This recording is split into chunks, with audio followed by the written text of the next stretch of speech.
സംസ്ഥാന സർക്കാരിന്റെ ഭാഗമായിട്ടുള്ള കഴിഞ്ഞ കുറച്ചു കാലത്തെ ഏറ്റവും വലിയ പ്രശ്നം ശ്രീ ജോൺ ബ്രിട്ടാസ്, സംസ്ഥാനത്തിന്റെ നികുതി വിഹിതം അത് 1.9% ആയി കഴിഞ്ഞ ധനകാര്യ കമ്മീഷന്റെ കാലത്ത് കുറഞ്ഞതായിരുന്നു. ഇപ്പോൾ 2.38 ആണ്. റവന്യൂ ഡെഫിസിറ്റ് ഗ്രാന്റിന്റെ കാര്യം ഇല്ല എന്നുള്ള കാര്യം വ്യക്തമാക്കപ്പെട്ടിട്ടുണ്ട്. അപ്പോൾ സംസ്ഥാനത്തിന് ആനുപാതികമായി ഒരുപക്ഷെ മുൻപത്തെക്കാൾ കൂടുതൽ പണം കേന്ദ്രത്തിൽ നിന്ന് കിട്ടിയ കാലമാണ് എന്നുള്ളതാണ് ഇക്കാര്യത്തിലെ BJP-യുടെ ഡിഫൻസ്.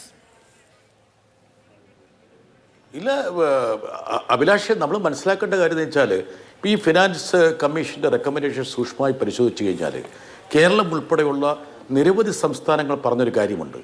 അതായത് ഈ വിഭവം പങ്കുവെക്കാതിരിക്കാൻ വേണ്ടിയിട്ട് കേന്ദ്ര സർക്കാർ ഡ്യൂട്ടിയും സർചാർജും ചുമത്തിയിട്ട് സ്വന്തം നിലയ്ക്ക് വരുമാനം ആർജിക്കുന്നു. ഈ പരിപാടി അവസാനിപ്പിക്കണമെന്ന് എല്ലാ സംസ്ഥാനങ്ങളും ആവശ്യപ്പെട്ടു. ഫിനാൻസ് കമ്മീഷൻ അംഗീകരിച്ചിട്ടില്ല. അതുപോലെ മറ്റൊരാവശ്യം, ഈ 41% എന്നുള്ളത് ഒരു ചുരുങ്ങിയത് 50% ഉയർത്തണം. എന്താ കാരണം? ഈ രാജ്യത്തിൻ്റെ ചെലവുകളിൽ ബഹുഭൂരിപക്ഷവും ഒരു 68 to 70% ചുമക്കുന്നത് സംസ്ഥാന ഗവൺമെൻറ്റുകളാണ്. ഇതൊന്നും പരിഗണിച്ചില്ല. മൂന്നാമത്, ഓഫ് ബജറ്റ് ബോറോയിങ്, അതായത് കേന്ദ്ര സർക്കാർ NHAയിലൂടെയും മറ്റിലൂടെയും ഒക്കെ ഒരുപാട് കടങ്ങൾ എടുക്കുന്നുണ്ട്. ആ കടങ്ങളൊന്നും ബജറ്റിൻ്റെ പരിധിയിലേക്ക് വരുന്നില്ല. ഇപ്പം ദേശീയപാത അതോറിറ്റിയുടെ കടം എന്ന് പറയുന്നത് 3 ലക്ഷം കോടിക്കടുത്താണ്.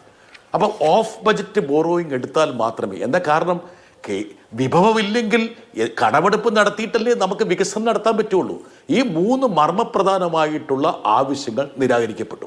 നാലാമത്തെ കാര്യം ഞാൻ അഭിലാഷോട് പറഞ്ഞല്ലോ, അതായത് സംസ്ഥാനങ്ങൾക്ക് ഗ്രാൻഡായിട്ട് ഈ സർക്കാർ പ്രഖ്യാപിച്ച് വകയിരുത്തിയ തുകയിൽ ആകെ, അതായത് 1 ലക്ഷത്തിലേറെ കോടി രൂപ പ്രഖ്യാപിച്ചിട്ട് നൽകിയത് 18,000 കോടി രൂപ മാത്രമാണ്.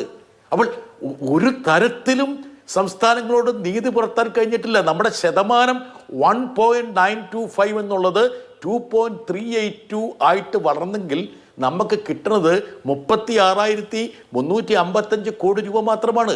നമ്മൾ കൺസർവേറ്റീവായിട്ട് യാഥാസ്ഥികമായിട്ട് നമ്മൾ പ്രതീക്ഷിച്ചത്രയാണ് ഒരു 46,000 കോടി രൂപയെങ്കിലും ലഭിക്കുമെന്ന് വിചാരിച്ചു. അതുകൊണ്ട് ഒരു തരത്തിലും സംസ്ഥാനങ്ങളോട് നീതി പുലർത്താത്ത ഒരു ബജറ്റായിട്ട് തന്നെ ഇതിനെ കാണാൻ വേണ്ടിയിട്ട് ഇനിയിപ്പോൾ ഇവിടെ നമ്മൾ ഈ പറയുന്ന പോലെ പബ്ലിസിറ്റിക്ക് വേണ്ടി പലതും പറയാം. ഇപ്പം നമ്മൾ ആയുർവേദ ഇൻസ്റ്റിറ്റ്യൂട്ടുകളെ കുറിച്ച് പറഞ്ഞു. All India institute of Ayurveda നല്ല കാര്യമാണ്. 3 all India institute of Ayurveda പ്രഖ്യാപിച്ചു. അല്ല ഒരെണ്ണം ഈ ആയുർവേദത്തിന് ലോകത്തിന് മാതൃകയല്ലേ കേരളം? ആ 3-1 കേരളത്തിലായിരിക്കുമെന്ന് ധനമന്ത്രി പറയണ്ടേ? അതേസമയം ആയുർവേദ ദേശീയ ഗവേഷണ ഇൻസ്റ്റിറ്റ്യൂട്ട് എവിടെ കൊണ്ട് കൊടുത്തു? ജാംനഗറിൽ കൊണ്ട് കൊടുത്തു, ഗുജറാത്തിൽ കൊണ്ട് കൊടുത്തു. അപ്പോൾ ഇനി ഹൈ വാല്യൂ ക്രോപ്സിനെ കുറിച്ച് പറഞ്ഞു.